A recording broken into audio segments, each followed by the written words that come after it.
Jules Barbet d'Orvilly. La vengeance d'une femme. J'ai souvent entendu parler de la hardiesse de la littérature moderne. Mais je n'ai, pour mon compte, jamais cru à cette hardiesse-là. Ce reproche n'est qu'une forfanterie de moralité. La littérature, qu'on a dit si longtemps l'expression de la société, ne l'exprime pas du tout, au contraire. Et quand quelqu'un de plus crâne que les autres a tenté d'être plus hardi, Dieu sait quel cri l'a fait pousser.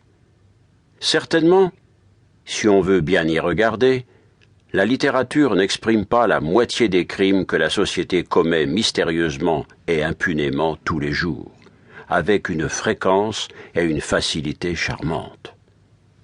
Demandez à tous les confesseurs, qui seraient les plus grands romanciers que le monde aurait eus s'ils pouvaient raconter les histoires qu'on leur coule dans l'oreille au confessionnal. Demandez-leur le nombre d'incestes, par exemple, enterrés dans les familles les plus fières et les plus élevées, et voyez si la littérature qu'on accuse tant d'immorale hardiesse a osé jamais les raconter, même pour en effrayer. À cela près, du petit souffle, qui n'est qu'un souffle, et qui passe, comme un souffle, dans le René de Chateaubriand, du religieux Chateaubriand. Je ne sache pas de livre où l'inceste si commun dans nos mœurs, en haut comme en bas, et peut-être plus en bas qu'en haut, ait jamais fait le sujet franchement abordé d'un récit qui pourrait tirer de ce sujet des effets d'une moralité vraiment tragique. La littérature moderne, à laquelle le bégueulisme jette sa petite pierre, a-t-elle jamais osé les histoires de Myrrha, d'Agrippine et d'Œdipe, qui sont des histoires, croyez-moi, toujours et parfaitement vivantes, car je n'ai pas vécu, du moins jusqu'ici, dans un autre enfer que l'enfer social. Et j'ai, pour ma part, connu et coudoyé pas mal de Myrrhas, d'Œdipe et d'Agrippine, dans la vie privée et dans le plus beau monde, comme on dit. Parbleu, cela n'avait jamais lieu comme au théâtre ou dans l'histoire, mais à travers les surfaces sociales, les précautions, les peurs et les hypocrisies, cela s'entrevoyait. Je connais, et tout Paris connaît, une Madame Henri III qui porte en ceinture des chapelets de petites têtes de mort ciselées dans de l'or sur des robes de velours bleu et qui se donne la discipline, mêlant ainsi au ragoût de ses pénitences le ragoût des autres plaisirs de Henri III. Or, qui écrirait l'histoire de cette femme, qui fait des livres de piété, et que les jésuites croient un homme, joli détail plaisant, et même un saint?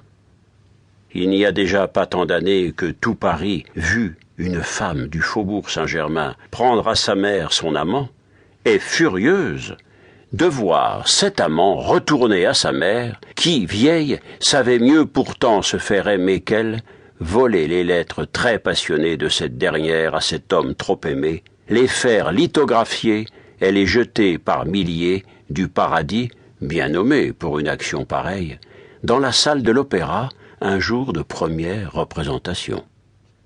Qui a fait l'histoire de cette autre femme-là? La pauvre littérature ne saurait même pas par quel bout prendre de pareilles histoires pour les raconter. Et c'est là ce qu'il faudrait faire si on était hardi. L'histoire a des Tacite et des Suétone. Le roman n'en a pas, du moins en restant dans l'ordre élevé et moral du talent et de la littérature. Il est vrai que la langue latine brave l'honnêteté, en païenne qu'elle est, tandis que notre langue, à nous, a été baptisée avec Clovis sur les fonds de Saint-Rémy, et y a puisé une impérissable pudeur, car cette vieille rougit encore. Nonobstant, si on osait oser, un Suétone ou un Tacite, romancier, pourrait exister, car le roman est spécialement l'histoire des mœurs, mise en récit et en drame, comme l'est souvent l'histoire elle-même. Et nulle autre différence que celle-ci, c'est que l'un, le roman, met ses mœurs sous le couvert de personnages d'invention, et que l'autre, l'histoire, donne les noms et les adresses. Seulement, le roman creuse bien plus avant que l'histoire. Il a un idéal aussi, et l'histoire n'en a pas. Elle est bridée par la réalité.